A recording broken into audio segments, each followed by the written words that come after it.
पहले भानिया राज्य में कर्ण राजा का शासन चलता था। राजा का दिल बहुत साफ था। वह हर त्योहार के दिन लोगों को दान देते थे। इस साल भी एक त्योहार के अवसर पर राजमहल में दान लेने वालों की भीड़ लग गई। राजा ने सबको भर भर कर दान दिया।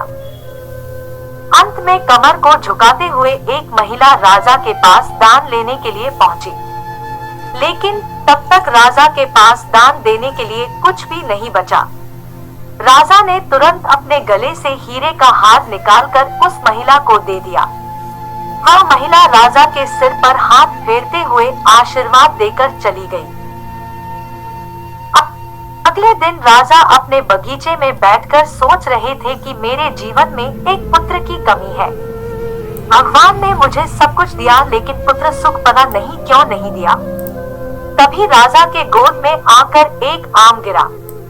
राजा इधर उधर देखने लगे। उनके मन में हुआ कि आखिर यह आम मेरी गोद में आया कैसे?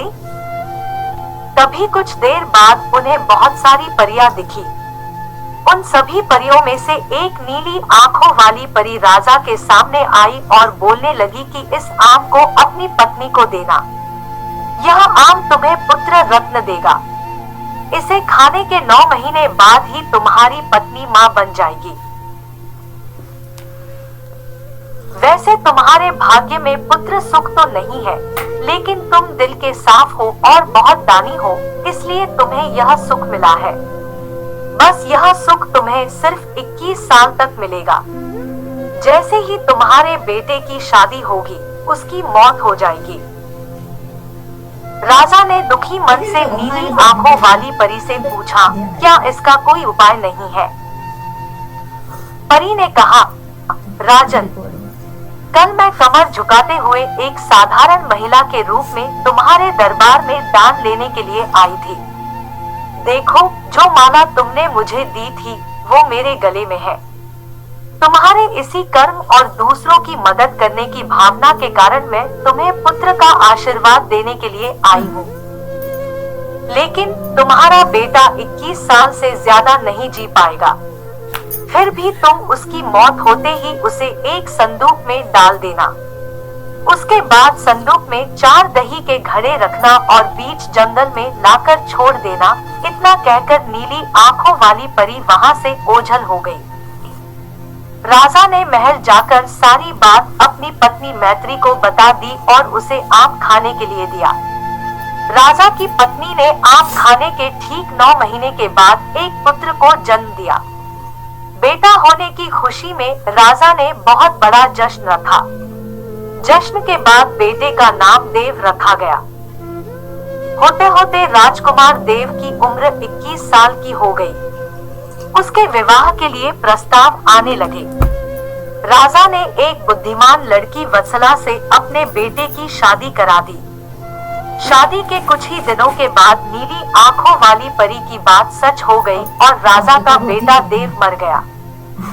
राजा और रानी नीली आंखों वाली परी की बात भूल गए थे। जब देव के अंतिम संस्कार के लिए राजा लोगों के साथ श्मशान की ओर बढ़ने लगे तो राजा को परी की बात याद आ गई। तुरंत राजा ने सबको एक बड़ा सा संदूक और 4 दही के घड़े लाने के लिए कहा। संदूक आते ही राजा ने भारी मन से अपने बेटे को उसमें डाला और दही के 4 घड़े भी रख दिए। उसके बाद राजा ने अपने सैनिकों की मदद से उस घड़े को घने जंगल के बीच में रख दिया। वहां से लौटने के बाद राजा का मन किसी काम में नहीं लगा। कुछ समय बाद देव की पत्नी अपने मायके चली गई। समय बीता और देव की मृत्यु को 1 साल हो गया। देव की पत्नी वत्सला के घर एक बूढ़ा आदमी खाना मांगने के लिए पहुंचा। उसने बड़े प्यार से उसे खाना खिलाया।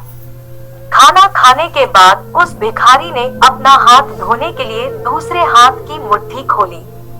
तभी वत्सला ने उस मुट्ठी में अपने पति देव की सोने की चेन देखी। वत्सला ने तुरंत भिखारी से पूछा, आपको यह चेन कहां से मिली? यह मेरे पति की है, जिन्हें संदूक में बंद करके जंगल के बीच में रखा गया था। भिखारी ने डरते हुए कहा, हाँ, मैंने यह चेन उसी संदूक से निकाली है। वत्सला ने कहा, आप डरिए मत। मैं सिर्फ उस जंगल तक जाना चाहती हूँ जहाँ मेरे पति का संदूक रखा है। भिखारी ने कहा, वह भयानक जंगल है, मैं आपको वहां तक नहीं लेकर जा पाऊंगा। हाँ, आप चाहो तो मैं आपको उस संदूक से थोड़ी दूर ले जाकर छोड़ सकता हूँ।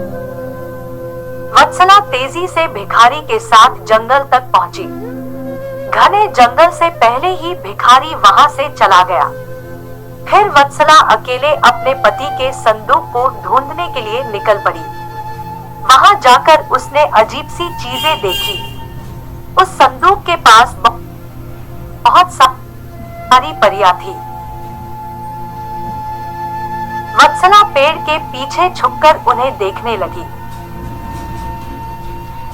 वत्सला ने देखा कि सारी परियों के बीच से एक नीली आंखों वाली परी आई और उसने संदूक में एक लकड़ी देव के मृत शरीर के सिर के पास और एक पैर के पास रखी।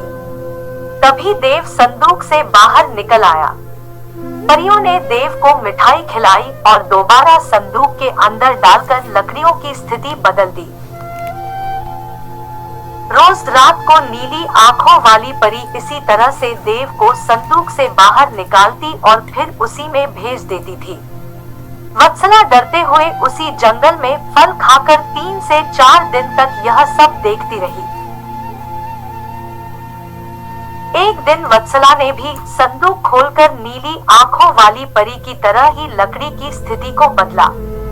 तभी देव संदूक से बाहर निकल आया। देव ने जैसे ही अपनी पत्नी को देखा, वह हैरान हो गया। देव कुछ बोल ही रहा था कि अचानक वत्सला बोल पड़ी, मैं आपको इस जंगल में इस स्थिति में रहने नहीं दूंगी। आपको मेरे साथ चलना होगा। देव ने वत्सला को समझाते हुए कहा, मैं नीली आंखों वाली परी की वजह से ही इस दुनिया में आया हूँ। मैं उनकी आज्ञा के बिना कहीं नहीं जा सकता। तुम मेरे संदूक में रखा हुआ एक घड़ा अपने साथ लेकर मेरे राज्य चली जाओ। वहां छुपकर रहना। तुम्हें 9 महीने बाद एक पुत्र होगा, तब मैं तुमसे मिलने आऊंगा। अब तुम लकड़ी की स्थिति बदलकर मुझे पहले की तरह संदूक में जाने दो। वत्सला ने अपने पति के कहे अनुसार ही किया। सबसे पहले संदूक में पति को भेजा। फिर वह दही का एक घड़ा लेकर रूप बदलने के बाद राजमहल पहुंची और रानी को चिट्ठी भेजकर रहने के लिए जगह मांगी। रानी ने दया करके उसे राजमहल के पास ही एक कमरा रहने के लिए दिया। जब रानी को पता चला कि वह गर्भवती है, तो रानी उसका ख्याल भी रखने लगी। जब वत्सला ने बच्चे को जन्म दे दिया, तो देव उससे मिलने के लिए आया। उस समय रानी पास से ही गुजर रही थी। उन्होंने तुरंत अपने बेटे को पहचान लिया। रानी सीधे देव के पास पहुंची और पूछने लगी, यह तुम्हारी पत्नी है? यह तुम्हारा पुत्र है? तुम जीवित हो? अब मैं तुम्हें कहीं नहीं जाने दूंगी। देव ने कहा, माँ, मैं आपके साथ नहीं आ सकता हूँ। इसका एक ही उपाय है। आपको अपने पोते के लिए एक उत्सव रखना होगा। आप उसमें सारी परियों को बुलाइए। जब परियां आ जाएं, तो नीली आंखों वाली परी का बाजूबंद किसी तरह निकालकर जला देना। उसके बाद नीली आंखों वाली परी से मेरे जीवन का वरदान मांग लेना।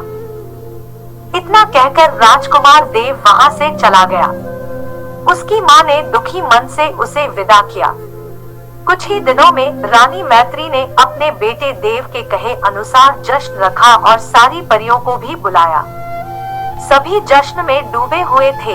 तभी रानी मैत्री का पोता रोने लगा। रोते बच्चे को देखकर नीली आंखों वाली परी ने उसे अपनी गोद में उठा लिया। तभी रानी मैत्री ने परी से कहा, देखिए न, इसे आपका बाजूबंद पसंद आ गया है।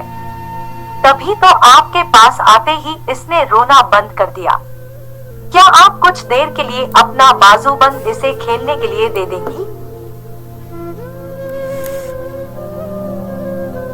परी ने तुरंत अपना बाजूबंद उस बच्चे को दे दिया। रानी मैत्री को इसी मौके का इंतजार था। उसने सबकी नजरें बचाते हुए उस बाजूबंद को आग में डाल दिया। नीली आंखों वाली परी ने अपने जलते बाजूबंद को देखकर रानी मैत्री ने पूछा, आपने यह क्या किया? अब हम आपके बेटे देव को अपने पास उस जंगल में नहीं रख पाएंगे। यह सुनते ही रानी मैत्री ने रोते हुए परी से प्रार्थना की। उन्होंने कहा, आपकी कृपा से मुझे बेटा हुआ था, अब आपको ही कृपा करके मेरा बेटा लौटाना होगा।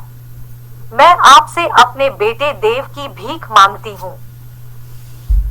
नीली आंखों वाली परी को माँ का प्यार देखकर दया आ गई और उन्हें आशीर्वाद दे दिया। परी के आशीर्वाद से राजकुमार देव संदूक से निकलकर घर लौट आया। राजकुमार अपने परिवार के साथ खुशी खुशी रहने लगा।